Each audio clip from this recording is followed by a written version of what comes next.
കണ്ടില്ലേ എന്താ പണി? ഞാൻ കൊറേ ഞാൻ ദിവസമായിട്ട് പുറത്ത് പോയിട്ട് വരുമ്പോഴേ ഇന്നോട് ഇതുപോലത്തെ പൊളിക്കാന് നിങ്ങളല്ലേ സാധനം പഠിക്കാനേ സാധനം പഠിക്കാനേ ചില്ലറ പൈസ വീഡിയോക്കാര് കുറെ ചോദിച്ചിട്ടാ. ഞാൻ വിചാരിച്ചു നമ്മളെ ആവശ്യത്തിന് ഇത് കുറെ സ്ഥലത്തിൽ പോയാൽ മതിയല്ലോ. രണ്ടിന് നോക്കി ഇതൊക്കെ എന്റെ പോക്കറ്റിൽ നിന്ന് വരുന്നതാ.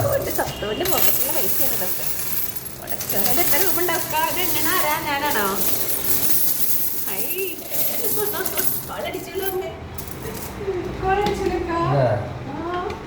ഇതൊക്കെ ഞാൻ ചില്ലറ ഉണ്ടാക്കിക്കണ.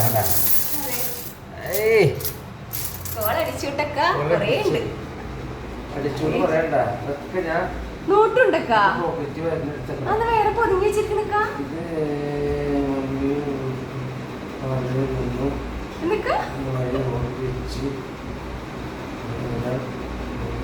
എന്തൊക്കെ പൊതിഞ്ഞ് വെച്ചിരിക്കണേ? ഞാനേ അഞ്ചിന് തൊട്ടാ മമ്മിയൂര് ബ്യൂട്ടി പാർലറിൽ നിന്ന് വരുന്ന വഴി റോഡിൽ വെച്ച് വൃദ്ധനായ ഒരാൾ സമ്മാനിച്ചതാണ്. ഈ സാധനം ഞാൻ അത് എഴുതിക്കാണ്ടില്ലേ? ഈ സാധനം ഞാൻ എന്ത് ചെയ്യും? മമ്മിയൂര് കണ്ട ഈ സാധനം അതേപോലെ തന്നെ പൊതിഞ്ഞു വെക്കുന്നത് ഞാൻ അയാളുടെ ഓർമ്മക്കയറ്റു. സൂക്ഷിച്ചു വെച്ചതാണല്ലേ? പാടില്ല. അതെന്ത് പറഞ്ഞിട്ട് തന്നേക്കാ? ഇത് എന്നോട് പറഞ്ഞിട്ട് കൈ വെച്ചോ നല്ലത് വരുള്ളൂ. അതെല്ലേ? അപ്പൊ നല്ല മനുഷ്യന്റെ പാത്രം നിറഞ്ഞല്ലോ.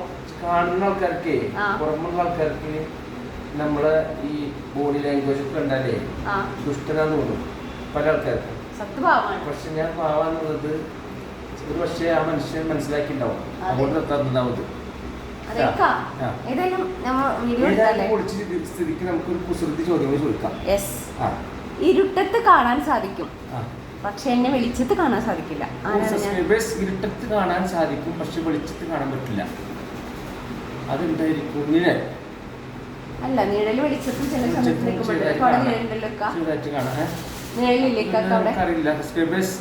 നമ്മൾ ഈ പൈസയുടെ ബോട്ടിൽ പൊട്ടിച്ച ദിവസം ആണ് നിങ്ങളോട് ഈ ചോദ്യം ചോദിക്കുന്നത്. ഇതിന് ആൻസർ നിങ്ങൾ എന്തായാലും കമന്റ് ബോക്സിൽ രേഖപ്പെടുത്തണം കേട്ടോ.